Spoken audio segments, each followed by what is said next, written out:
Hi, I'm Renee. And I'm Debbie, and together We are the Roundtable Recap. Hey, welcome back. We are on Celebrity Traitors, Season 1, Episode 3. And leaving off from last episode, they're at the Roundtable. And they kind of left you in a cliffhanger last episode, but really this episode, the last of the votes all went to Niko. So he was the one who was first voted out as a traitor, which obviously he was a fake. Yeah. I would say I'm surprised, but I feel like the first vote, you don't have anything to go off of, so I feel like your chances of getting a traitor out your first time around is slim to none. Right. Yeah, that's why I don't think anybody can really be upset about getting rid of a faithful, because again, you can't take all the faithfuls to the end anyway.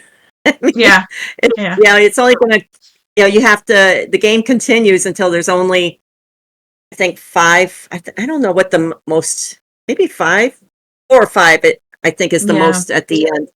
Yeah. So, most everybody's got to go. Be gone. Yeah. But, and then Kate's comment, how she was surprised everybody turned against her. Yeah. Yeah. I mean, don't be so dramatic. Yeah. Yeah, your reactions. Tone them in. Yeah. Calm them down. Yeah. And I have where Claire, she brings up the whole Jonathan wanting an alliance thing, which kind of plays out throughout this episode, because I want to say it was on their way into the castle where he's like, oh, well, it was Niko, Ruth, Claire, and then Jonathan that was in this car. Right. And Niko was saying that, they don't really know anybody or, coming into the castle. So he, I think, just made a poor choice in saying, like, okay, well, now you got all of us, as an alliance. I don't even think he said alliance. I think he said... No, I thought he said alliance because they played it back. He didn't say alliance? But this is before the game even started. This is before... Yeah. So I think he made a poor choice of words. Because I thought it was more like, you have an ally. It basically is what he was saying. I don't think he ever said we have an alliance. I think it was more like, we have your back, or the 2 older ones, Claire and him, they have the younger ones, Niko and Ruth. I know they kept playing it over and over, but I think the way that it was said, it never, to me, I never got the impression that he said, the 4 of us are in an alliance. I never got that impression. Yeah, no, I don't think he meant it that way either, but they hung on to that word that he chose to use, and they used it, almost against him. But I had the same feeling because the traitors aren't even picked yet, so you can't say like, oh, okay, let's have an alliance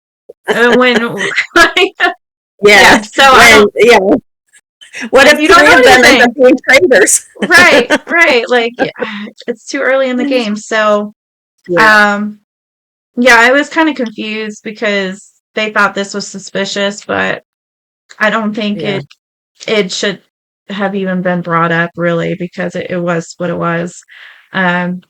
Moving on, they go to the turret, and this is where Kat tells Jonathan that Ruth is onto him, and that Claire mentioned Alan in the car, because both of them are like, I haven't heard any names and whatnot. So Kat's like, oh, well, I've heard both of your guys' names. But that was really it. And then the 3 that they decided on, which I kind of was like, was Claire, Joe W, or Tom to eliminate that night. I was kind of sad about this decision. Me too. I was like, no, I liked Tom. And so obviously find out at breakfast that he was the one to go. Even Alan, this is the only, I think, note that I have of Alan this episode, where his reaction to Claudia, like he's like trying to hide a smile the way he was. drops, his picture. But yeah. Because he and Jonathan kind of laughed a little bit, but Alan just covered his. I think he covered, and then he just left his hands there. Yeah. Yeah. But and I feel like Jonathan, he's really good about spreading the blame of like, oh, it could be. I don't know. I think he's really good at the game player and being a good traitor. Yeah, and then I just have note that Claire and Ruth are again looking at Jonathan as a traitor. Yeah, but this is at breakfast too, is where Ruth brings up about the alliance thing again, and Jonathan's like, no, there wasn't an alliance, and so that kind of just fires up Ruth, I think, and so she's got her eyes set on Jonathan, which I thought was unfortunate. I think it's just because everybody went for her best ally in the game, and I think she was upset about that, and she just she put all her focus on Jonathan. Yeah. If he had just voted for somebody else, I don't know who she would have targeted, but yeah, it was unfortunate. It was unfortunate that happened. Yeah. And I mean, this whole episode too with Ruth, she, from right out the gate, it had been around this time where she said that, I think people need to speak up and speak their mind. And because she mentions it, throughout the game or throughout this episode, and then even later on at the roundtable again, where you need to speak up and say what's on your mind. So, yeah, I think, the way that seeing how Niko was the first one eliminated didn't sit well with her. Right. Yeah. Yeah. Yeah. So she's all fired up now. Yeah, pretty much. And then I didn't have anything before the mission. Did you have any other notes? No, other than Claire said that she had known Tom since he was 12, which I didn't realize that there was that history there. Yeah. But everybody was, which I guess is one of the things that the Traitors try to do, is to keep the faithfuls guessing, and then that way they're not focused on the Traitors. They're just focused on, why was this person eliminated? And so in that respect, they accomplished their goal. Yeah. So I did have Alan, because he's like everybody, when in his confessional, he's like everybody's saying, why Tom, and he's like, well, he's been eliminated, deal with it. Yeah. Oh yeah. Yeah. I think Alan is getting used to being this traitor already. Yeah. He's feeling a bit more comfortable. Yeah. He's switching fast. Yeah. But so when they go to the mission, this is where they're in the cabin and they're all chained up to where they have to find the keys to let them out. And there's 16 keys that they have to find, and they have 25 minutes, to release everybody. And Claudia lets them know too that there's shields to win. And then of course for everyone that gets released, they, bank money. So as soon as Claudia walks in, she's welcomes everybody, and then Celia, you just hear the noise. Oh yeah, Celia's next to Alan, and then Claudia's like, "What just happened?" Yeah. And even as Celia's like, "I'm sorry, it's my nerves." I only bring it up because it comes up later on in the. It does. Yeah. At the end. Yeah. So they work well though as a team, because there's 4 keys that are in the cabin, and so right away they pick 4 people that can help, or who they think are the strongest, because they know there's puzzles and different things to get the other keys. So right away the 4 of them, Steven, Kat, Nick, and Mark, they get uncuffed, and then And then as you learn when they're like doing the challenges outside to get the other keys, things inside the cabin are happening. So with the water pump, they start getting the water in the cabin on everybody. Right. And I mean, I liked this challenge for entertainment purposes because the challenge itself, I mean, they're working really hard, to do the different things. But, the pumps they do is the water. What was the feathers? What? Oh. Something but with the water, it was Tamika's like, I'm going to drown. Yeah, and I was like, you're not going to drown in the water, like her. Yeah. It's down there on the floor. Yeah. Yeah. No, the reactions. Yeah, the second one was the screws for the pipe. It was the fuses. The fuse boxes were going off. And so everybody started screaming, and then it was the feathers. Oh, and then the screaming though. I have her Kate, because her overly dramatic self with her screaming, and Alan's like, I think I went deaf because he was standing right next to her, and every time it would like spark, she'd scream. Yeah, it was I thought it was really good that they chose to, for the next, so after the fuse boxes and all that, then they released some more, and they took Joe M went out, which I thought was so good because they really needed him for that last challenge, to get the keys down. Remember, he had to spin that. Yeah, the pulley thing. Yeah. So I mean, he was perfect for that. And that's when the feathers. That was with the. They said the feathers and the smell of poo. Yeah. Everyone Alan's bagging. Yeah, I think he said that he got it in his mouth, and I know. But again, this is also another example of them working really well together because none of them went for the shields until everyone was released. And I'm like, if this was especially like the US Traitors, someone would have ran off on their own. They've been like, okay, they got it. Someone would have went and looked for the shield. Like, they would have left the team hanging. Like, because with the celebrity Traitors, they were all out, and they just kind of like were standing there, and the clock is still ticking, and then they were like, oh, shields. So I thought it was good they thought about the game first, instead of themselves. So you do see that Claire and Mark are the two that win the shields this round, and then this is when they get back from the mission.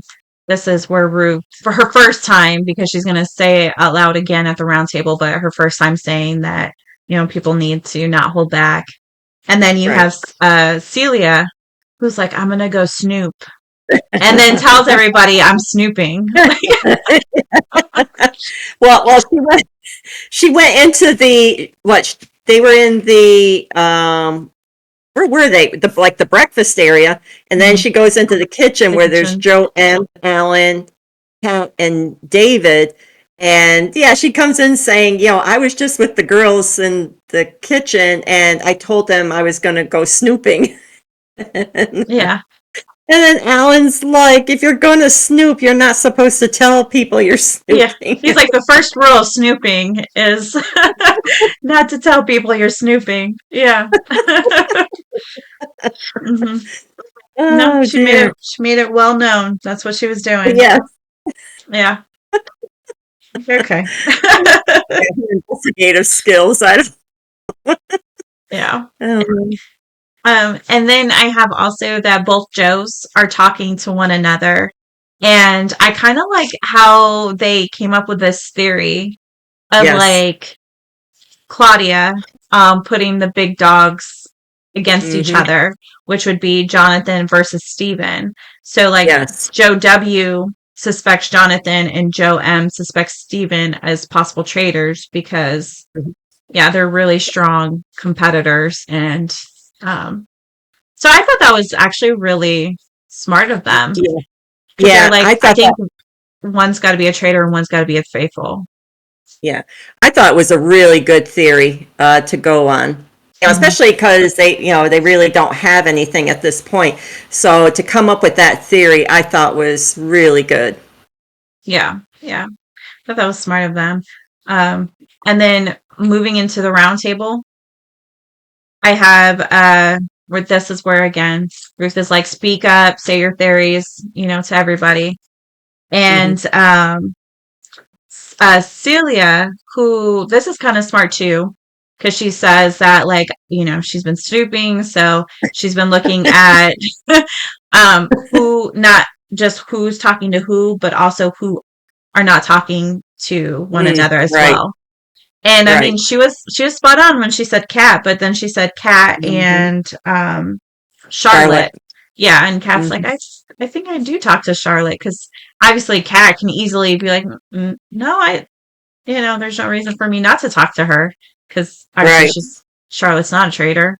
So but I thought that was also a good point that she made, or observation to make. They're coming up with some good theories. So at least it's something more to go on. Right. Yeah.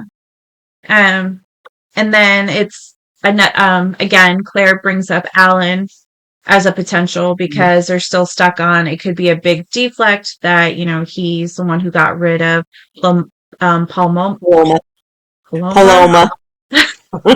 Paloma, because he's the least likely. But I think that whole theory is starting to die out, because as you can kind of tell through the votes, I don't think anyone's really giving that much attention to it. And Ellen played it off really good too. Like, no, I was shocked. I didn't know, who did it, and So. And then Tamika and Mark, I'm like, oh my gosh, with Tamika and Mark, I feel like it's almost like a Tom and a Dolores thing, like Traitors US, where they were like, well, it's got to be like keeping an eye on person, like an eye on them when there's really no need. Like that's how I felt. Like I'm like, it's bringing me back to like them two at the round table. Like they're in their own worlds, going against each other. I was watching you. Yeah, I was watching. While you're watching everybody. Yeah. That's what it reminded me of. So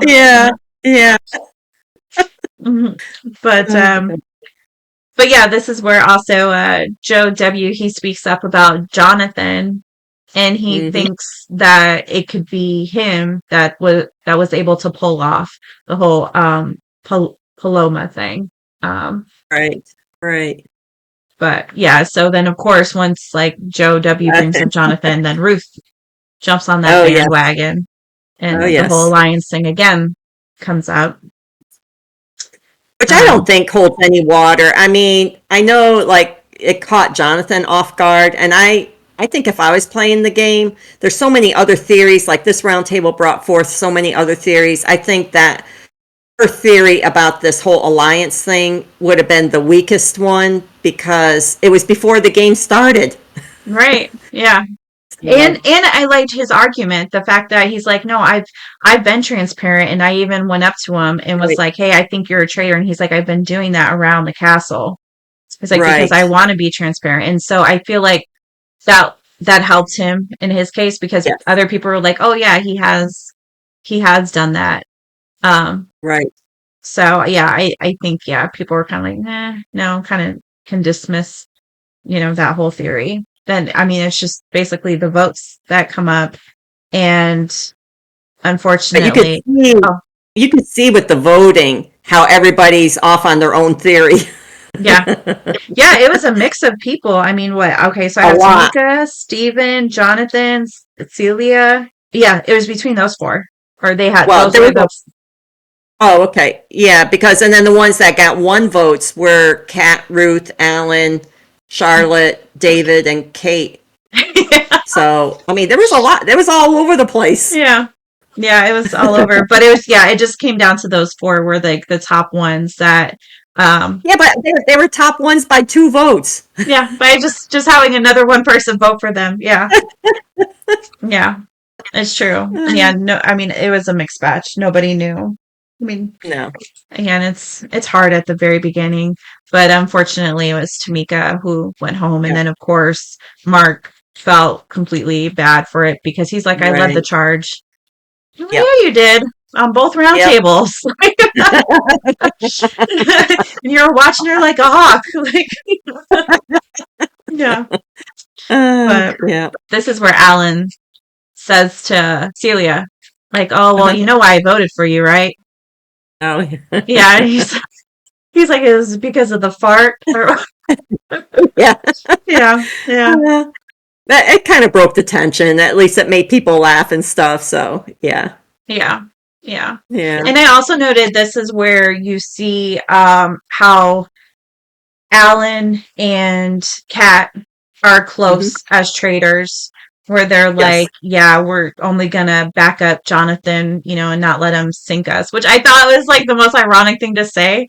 Because I'm like, he's the one who like reined you guys together. I know. He's such a good leader. I know. Yeah, we could do it without him. Yeah.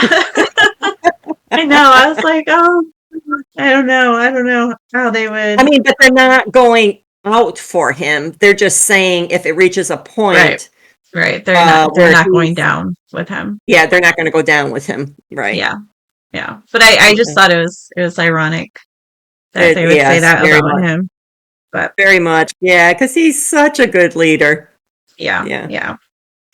And then they move on to the Traitors turret, which Jonathan suggests Ruth, but they're like, oh, I think that'd be way too risky because he's like, it could be like a double bluff, or where because I can easily deflect it, which I see what he's trying to say, but I feel like it's gonna happen like Traitors US, where Rob, where he got out. I can't remember who it was, and they were like, no, this was Rob.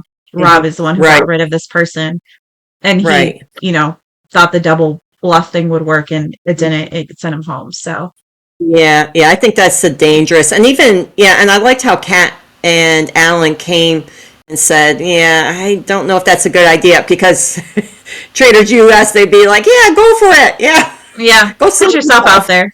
Yeah. But they were actually telling him, no, that's not a good idea. Yeah. So ultimately, the ones that may be or may not make it to breakfast the next day are Ruth is in there, David, or Charlotte are the 3 that they're looking at. So yeah, which I don't think they would lose anything by getting rid of Charlotte. I don't feel like I don't know. So out of those 3, I would say David, just because I would say Ruth, but she's too much of a risk for Jonathan. Yeah. I know this group of traitors do like to catch people off guard. So I think that's a good strategy, because like I said, it keeps it keeps them from talking about the traitors and keeps asking why. Yeah, keeps them guessing, and they're focused in another direction. Yeah. All right, so stay tuned next week. See which of those 3 they decide to get rid of. See you guys there. Yay!